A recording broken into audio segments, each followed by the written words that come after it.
प्रदेश खुलासा में आपका स्वागत है। हमारा पेड़ लगाओ जीवन बचाओ अभियान 1 जुलाई से शुरू हो रहा है। प्रदेश खुलासा न्यूज लेकर आया है पेड़ लगाओ जीवन बचाओ अभियान। इस साल भी हम 1 जुलाई 2026 से अपनी 15 साल की परंपरा जारी रखें।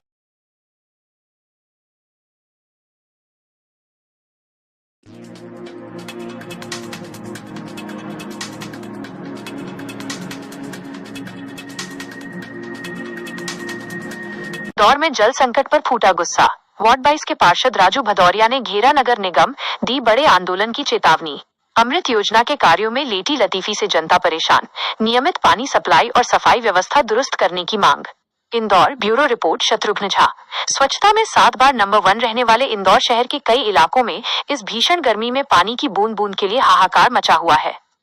शहर के वार्ड क्रमांक 22 में बढ़ती जन समस्याओं और मूलभूत सुविधाओं की भारी कमी को लेकर आज पार्षद राजू भदौरिया ने संबंधित अधिकारियों को एक तीखा ज्ञापन सौंपा और समस्याओं का अविलंब निराकरण करने की मांग की। अमृत योजना की कछुआ चाल से बढ़ी मुश्किलें।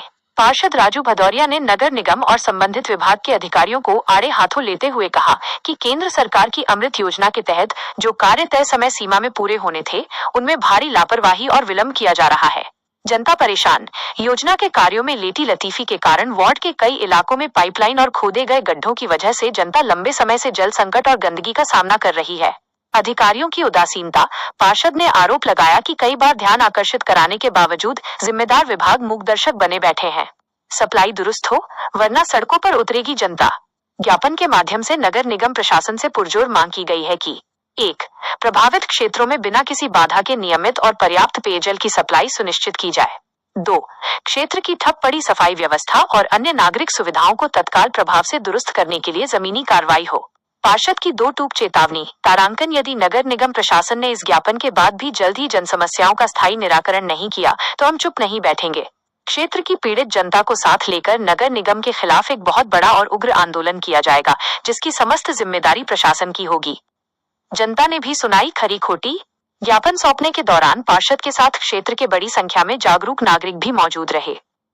नागरिकों ने अधिकारियों के सामने अपनी रोजमर्रा की परेशानियां रखते हुए साफ कहा कि पानी जैसी मूलभूत सुविधा के लिए उन्हें इस तपती गर्मी में दर दर भटकना पड़ रहा है, जिसे अब और बर्दाश्त नहीं किया जाएगा। प्रदेश खुलासा के तीखे सवाल। 1. जब हर साल गर्मी में जल संकट की स्थिति बनती है तो नगर निगम का अमला पहले से बैकअप प्लान और अमृत योजना की मॉनिटरिंग पुख्ता क्यों नहीं रखता? 2. इंदौर को केवल कागजों और चौराहों पर नंबर 1 बनाने की होड़ में अंदरूनी वार्डों की जनता को पानी के टैंकरों के भरोसे क्यों छोड़ दिया जाता है? प्रदेश खुलासा की विशेष टिप्पणी। जनता टैक्स इसलिए देती है ताकि उसे सड़क, पानी और सफाई जैसी बुनियादी सुविधाएं समय पर मिल सके। वार्ड 22 की यह स्थिति इंदौर के प्रशासनिक दावों की हकीकत बयां करती है। प्रदेश खुलासा उम्मीद करता है कि राजू भदौरिया के इस अल्टीमेटम के बाद अधिकारी नींद से जागेंगे और जनता को जल्द राहत मिलेगी।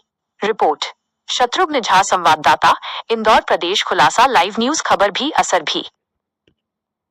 पूरा मामला ये है कि ये लोग 2022 से टेंडर पास है अमृत 2 का, जिसमें सेंट्रल गवर्नमेंट के द्वारा 1100 करोड़ रुपए इनको दे चुके हैं।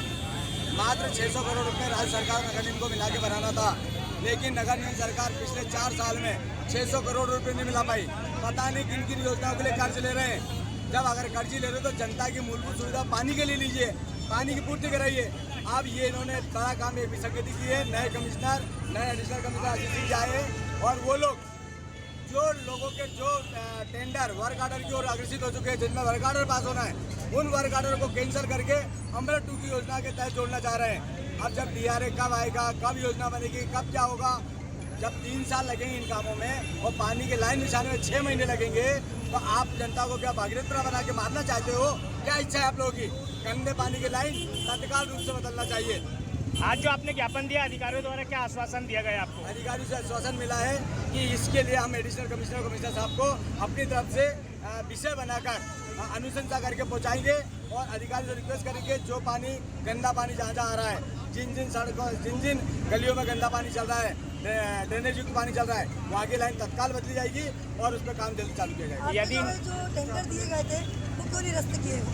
ये टैंकर इसलिए नहीं भर पा रहे हैं कि ये जो पानी की टंकी आपके सामने रखी है, इस पानी की टंकी को सुबह 10 बजे बंद किया जाता है और शाम को 4 बजे चालू किया जाता है। तो टैंकर दिए ही काहे के लिए जब पानी भरने की व्यवस्था नहीं है?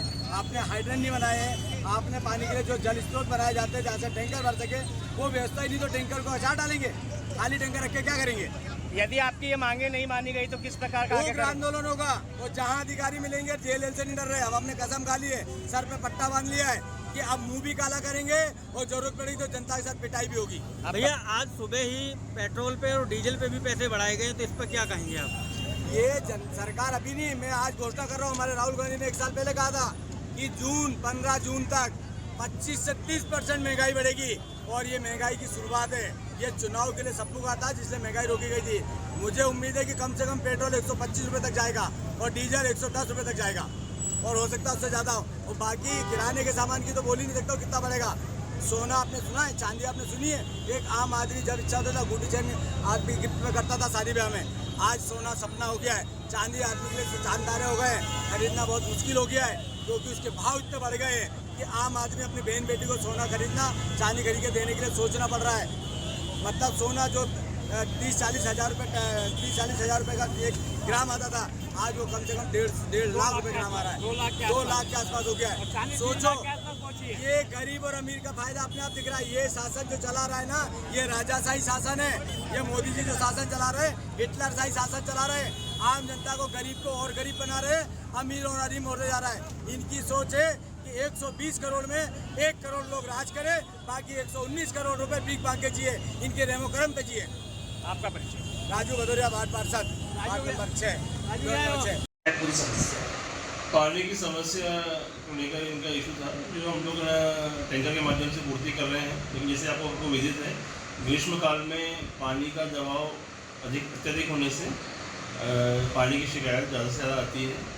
हम लोग टैंकर के माध्यम से पूर्ति कर रहे हैं। अभी कितने टैंकर उपलब्ध कराए जा रहे हैं आपके? वर्तमान वार्ड नंबर 20 में 10 टैंकर और 10 टैंकर जोन पे और विधायक जी के 3 टैंकर चल रहे हैं, और 13 टैंकर चल रहे हैं। अमृत योजना के द्वारा बताया गया था कि जल्द से जल्द जो है सभी लाइनें बदल दी जाएंगी और पानी व्यवस्था हो जाएगी, तो उसमें कितना समय और लगेगा? अमृत 2.0 के अंतर्गत कुछ टंकियाँ प्रस्तावित हैं, उसके साथ में उस डीएमए का लाइन जो है पुरानी लाइन हो गई है, एसीपी की लाइन है, इसमें जीर्ण हो गई, लाइन बदलने का कार्य चल रहा है। इसमें वर्क ऑर्डर हो गए हैं, कार्य प्रारंभ होना शेष है। अभी बोरिंग जो कराई गई हैं कुछ जगह पे, उनमें मोटर वगैरह भी नहीं पड़ी, तो उनमें मोटर कब तक पड़ जाएंगी और कितना समय लगेगा? मैं एग्जीक्यूटिव इंजीनियर वाटर सप्लाई से बात हुई है इस बारे में, वो इसमें निर्णय लेंगे। और कुछ बोरिंग हुई है, कुछ लोगों ने पर्सनल बोरिंग कराई है, वो चाह रहे हैं कि निगम उसमें मोटर डलवाए। वो एक बार हम लोग संज्ञान में लेके इसको व्याकरण करेंगे इस चीज़। और राजू भदौरिया द्वारा ये भी आपके जोन पे आरोप है कि जो टंकी यहाँ पे है उसको भी पूरा फुलफिल नहीं किया जाता है पानी के द्वारा। टंकियाँ तो भर रही हैं, लेकिन हो सकता है कि किसी कारणवश पंप में डिस्टर्बेंस के कारण किसी दिन टंकी नहीं भर पाई हो। टंकी तो रेगुलर भर रही है। टंकियों की सफाई कितने माह में की जाती है? टंकी सफाई का एक रेगुलर शेड्यूल बना हुआ है। 85 टंकियाँ प्रेजेंट में नगर निगम इंदौर के अंतर्गत है। इसमें सभी का शेड्यूल बना हुआ है, इसको राम की कंपनी समय समय पर सफाई करती है। आपका परिचय बता। आशीष राठौर, जोनल अधिकारी, जोन क्रमांक 5। अभी तक इन्हें शिखर नहीं बना पाया। राम मंदिर को बिना इनकी जो समस्या है, ये पैसे नहीं है। जब भी कमिश्नर से बात करो, पैसे नहीं है और पैसे नहीं होने का दिक्कत चल रही है। और ना मंदिर की सफाई हो रही, ना कुछ हो रहा है। तो उसका कारण कमिश्नर है, नगर निगम में महापौर है जिसका पैसे नहीं है। तो सफाई तो होना चाहिए ना।